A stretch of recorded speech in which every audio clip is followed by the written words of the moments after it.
abose barimo barasakuriza Aime Faustin bari mu ngo nk'urwema baba. Ibyo ndi kukuga ndi kubwiza ukuri. Izi parara wabonye niyo. A few moments later. Ni kukihora n'amahoro nawe uzababwire ni Yesu wangiriye neza. Haleluya. Ariko musirimu ntabwo yari ibyo ubuhamya muri kumutangira. Muri kubeshya. Musirimu yagiye mu bintu by'urusengero aradanganyika arasara kandi reka tubivuga uyu munsi kugira ngo n'abandi benshi bumvireho dufite abantu badanganyikiye mu ikanisa. Nka kuriya kwa musirimu basenya imiryango y'abandi bantu, basenya imiryango yabo, basaze. Musirimu yaragiye ibyo yitwa gukizwa, akizwa bya gisazi. N'abandi bari kumwe muri karagatsiko k'abantu batenze muri prime. Ariko reka twivugire kuri musirimu wapfuye. Nakomeje kumva n'ukuri yari umukristo, yakoreye urugo rwiwe, yagize gute muri kubeshya. Dushingiye ku makuru ahari kandi yizewe azwi. Musirimu ntiyapagasaga. Ntago yakoraga. Nukuvuga nk'inshingano ziwe mu rugo zari totally 0%. Ku buryo yabera ikigusha Aime, ku buryo yabera ikigusha urugo rwiwe kubera yuko umugabo yaremwe agomba gukorera urugo rwiwe. Musirimu ntiyakoraga. Icyo cyo gukora cyo mugene mushyireho croix rouge ni gutabyita mu gifaransa, umusaraba utukura rouge. Ntabwo musirimu yapagasaga ntiyakoraga. Musirimu yaragiye ababaye n'abayumbe ku buryo buri muntu wese umuciye mu maso 99% agomba kuba ari umurozi mu maso ya musirimu. Biri no mu bintu byateje akajagari hagati ya musirimu na Aime. Ngiye kubibabwira mbibasobanurire. Ngiye naganiriye na Aime uyu munsi kuri kamera ndi kumwe na Faustin ku mpamvu 250. Faustin naganiriye na Aime hatarabaho uko atekereza ko umugabo azafungwa. Nino saga itarabaho. Aime agerageza kunganiriza challenge agira gute? Challenge acamo kuko nari maje byarakugendekeye bite. Aime agerageza kumpa ishusho y'ubuzima abanyemo n'umugabo wiwe mu rugo. Nsanga Aime nta n'icyamutera kwitwara neza nta gihari. Erega aba bagabo bazatuma abagore babura ijuru nkuko n'abagore bazatuma abagabo bagira gute babura ijuru. Mu bibazo bimwe ntekereza ko uyu munsi wa none musirimu kuri dosiye yarezwe muri polisi hari ikibazo cy'umwana wa Aime. Umwana Aime yatahanye. Icyo kintu Aime yakimbwiye mbere nanakibwiye Aline wa debut. Narakimubwiye hari umunsi tumwe arambaga kweri buzirikinye. Oya. Arambaga nshiraha. Arasubira afatana marehemu nawe. Aramukonkobora nawe arabaga ashiraho. Tiyavuze ngo Aime ni mwiza ngo musirimu ni mwiza. Twese yaraje abaga umuntu ugiti kiwe so tiwavuga ngo nawe se mushimira ngo yavuze ngo kugira ngo wama wicara uzi ko nawe ejo uzonyerera bakagukandagira ese wewe niba kugeraho tiseka koma uri kubivuga nkaho hari bamwe bamaze kugerwaho. Nje naravuze ngo abantu bose mana yanjye amarira narize wozoza ntora bariya ntibazi kuvuga mana. Nje nimba hari ikintu cyitwa umutsi w'isoni n'umutsi w'imbabazi muri nje barawubazi kwitunde kizambaho. Ariko umuntu navuze ngo waje akangwaho iwe wenyine akamayizana no mu maboko yanjye nzamubwira ngo welcome. Ubu nyine urabo wanze urabo wanze undebe mu gikari undebe mu gikari nimba ukanda akanyenyeri kugira ngo ntabisakaza hanze kere cyokose umuntu wakantumiye nakishuriyega nakishuriye nje sinza mbeshe namubwiye ati yewe kampezi aranga mpaka nkishurire naje nakishuriye none ndabona uyu muntu se wakambaye uko ndikamaze gukwira muri mawili matatu yabigize kubucuruzi kuri akamusaba akagusaba ifaranga wakamusaba akavido akaguha amafaranga. None nawe mwene data nkandira akanyenyeri nugirirwa mayigo ugasanga nijo kafite nje nyine n'uwakambaye ndahitamo kwereka ugenda urebe uburyo ukanda akanyenyeri akagukuriraho iyo video itarakwirakwiza kuko byabigiseko kuri wewe byabigiseko uburyo nkuzimo Yesu mwami Imana yanje byaba igiseko noneho sinzi ngo wazasubira ukaza kuri kamera kuvuga iki kindi kaba umutsi w'inani w'isoni baba barawuhanze nk'abandi nyanumva ngo babihambye nimba ari mu kagogo nawe sinzi waba warapfuye. Iyi video ije gutya ikaba igaragara muri maso y'abantu, Imana yo mu ijuru dusenga channel yawe wayifunga kuko nta kindi kiganiro wazasubira kuza kubwira abantu. Sinzi ubusa bazasubira kuza ntangaha bw'amakuru. Iso yaje yambaye ubusa muri maso y'abantu. En plus pasteur nk'umuntu w'ingare nka Eme nk'uko Eme uko ateye abamuzi baramuzi, ntabwo iki kintu Eme ari kubasha kukihanganira. Icyo ngicyo kijya ku ruhande.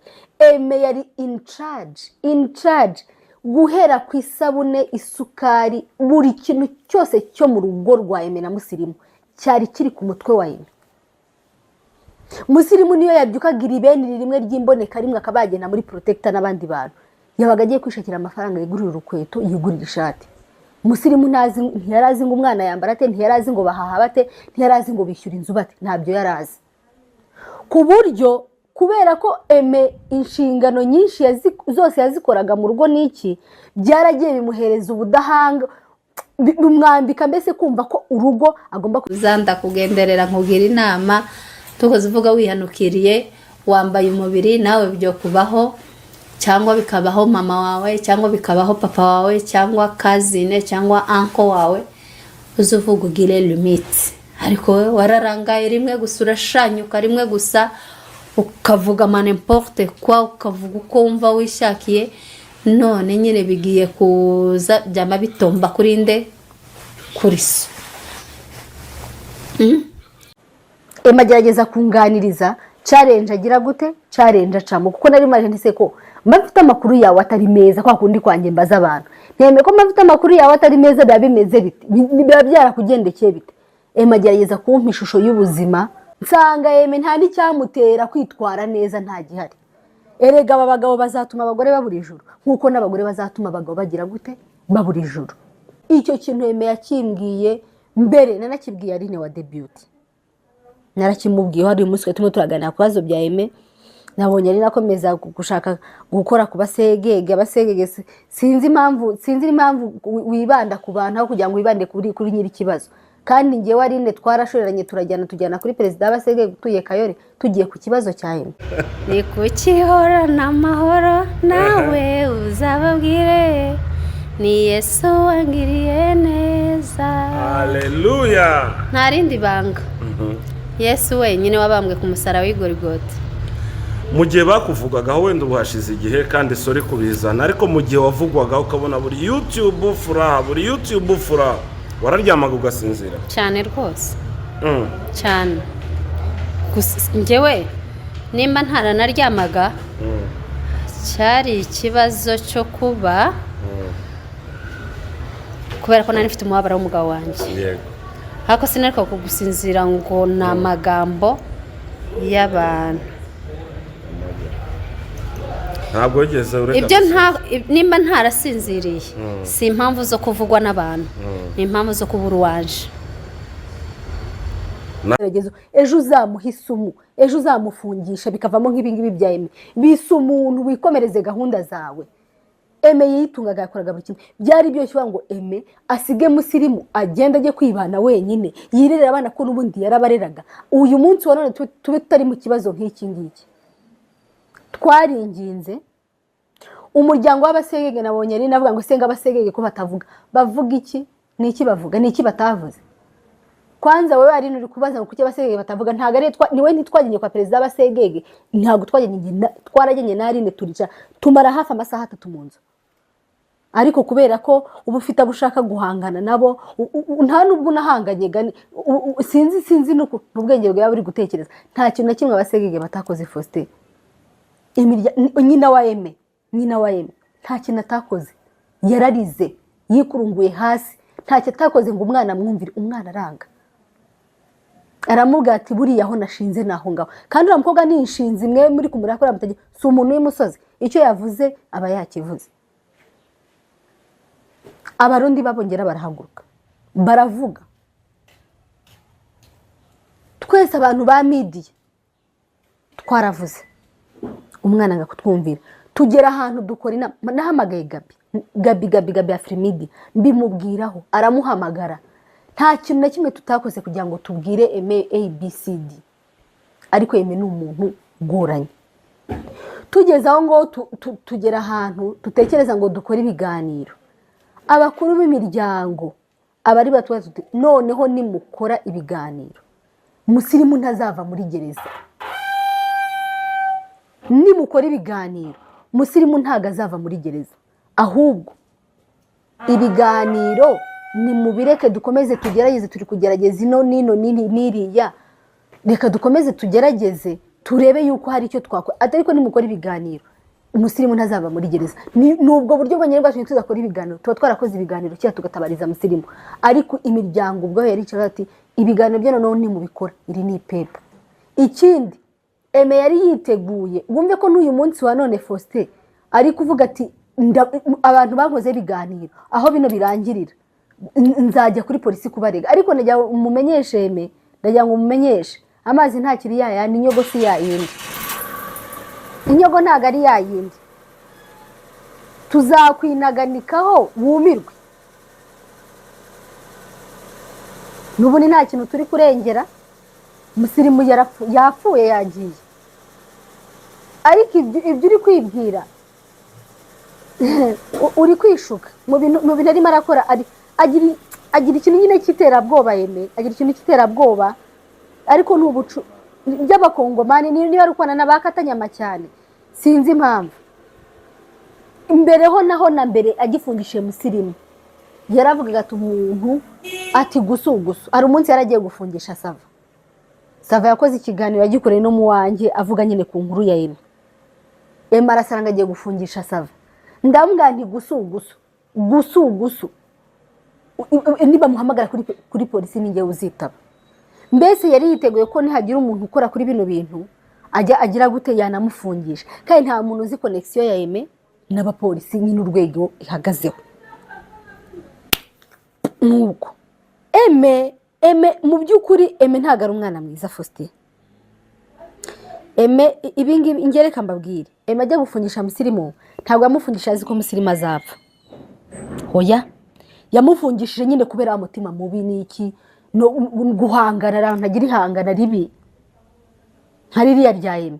Kuko ngiye sintekereza ko ngiyewe mwiza, ngiyewe umugabo niyo yaba atari wo twabyaranye umwana, nta muntu nahangana nawe kugeza ku rwego rwa polisi kereka yanyiciye umwana cyangwa urumva.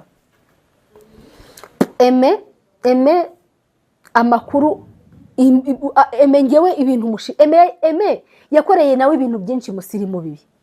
Aime buriya yari yarishe musirimu yigendera, musirimu buriya yagendaga nyine atari tayari neza mentally, yari ameze nyuma amaze gukizwa mera kuriya. Ahubwo musirimu afite nawe n'ibindi bintu wenda nuko nyine yapfuye atatubwiye, ariko dushingiye ku makuru tuba dutoragura hirya no hino, musirimu hereti ubuzima bwiwe nyine nabwo ubuzima nk'ubuzima bushobora kuba butari nyine bumeze neza, bushobora kuba bufite izindi ndwara zitandukanye tutari buvuge bitewe n'umutekano n'iki wenda zamuteraga kuba yagira nk'ihungabana mu mutwe. Noneho Aime ibingibi bari kuvuga byo gutaha nijoro by'uwo munsi habajyana ikibazo ku buryo byaje mu polisi, ni ukubeshya. Impamvu mvuga ngo ni uri kwishuka mu bintu arimo arakora, agira ikintu nyine cy'iterabwoba Aime, agira ikintu cy'iterabwoba, ariko n'ubucu by'abakongomani niba ari ukwana n'abakatanyama cyane, sinzi impamvu. Imbereho naho na mbere agifungishije musirimu yaravugaga ati umuntu ati gusugusu. Hari umunsi yaragiye gufungisha Sava yakoze ikiganiro yagikoreye no mu wanjye avuga nyine ku nkuru ya Aime arasanga agiye gufungisha Sava, ndambwira nti gusugusu niba muhamagara kuri polisi ninjye uzitaba. Mbese yari yiteguye ko nihagira umuntu ukora kuri bino bintu agira gute yanamufungisha, kandi nta muntu uzi connection ya Aime n'abapolisi nyine urwego ihagazeho. Nuko Aime mu by'ukuri Aime ntago ari umwana mwiza Faustin, iri hangana ribi nkaririya rya Aime. Kuko ngiye sintekereza ko ngiyewe mwiza, ngiyewe umugabo niyo yaba atari wo twabyaranye umwana, nta muntu nahanganira kugeza ku rwego rwa polisi kereka yanyiciye umwana cyangwa yankoreye ikintu wenda ntazi. Urumva eme amakuru eme ngewe ibintu atari tayari neza mentally, kuko ngewe nijye ntihatse kuko musirimu ririya danga musirimu yari umuescort wa pamdogo wacu sikuriya yari ameze nyuma maze gukizwa mera kuriya, ahubwo musirimu afite nawe n'ibindi bintu wenda nuko nyine yapfuye atatubwiye, ariko dushingiye ku makuru tuba dutoragura hirya no hino, musirimu health ubuzima bwiwe nyine nabwo ubuzima nk'ubuzima bushaka kuba butari nyine bumeze neza, bushaka kuba bufite izindi ndwara zitandukanye tutari buvuge bitewe n'umutekano n'iki wenda zamuteraga kuba yagira nk'ihungabana mu mutwe.